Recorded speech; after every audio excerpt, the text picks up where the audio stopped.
अस्सलामु अलैकुम वरहमतुल्लाहि वबरकातुहू।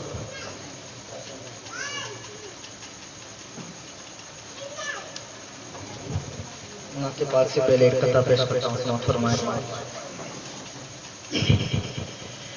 जिनकी बादशाहत पर मुत्तफ़िक़ खुदाई है, जिनकी बादशाहत पर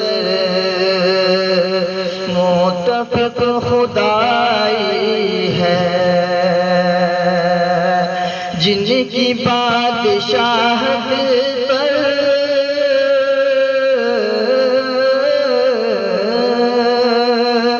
जिनकी बादशाहत पर मुत्तफ़िक़ खुदाई है,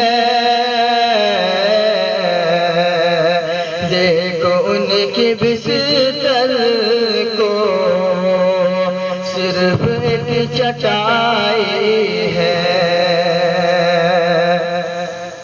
देखो उनके बिस्तर को सिर्फ एक चटाई है। चांद पर पहुँच कर तुम क्यों गुरूर करते हो, चांद पर पहुँच कर तुम क्यों गुरूर करते हो।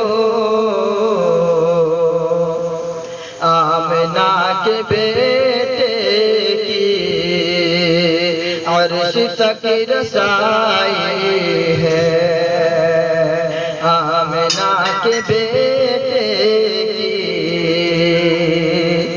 अर्श तक रसाई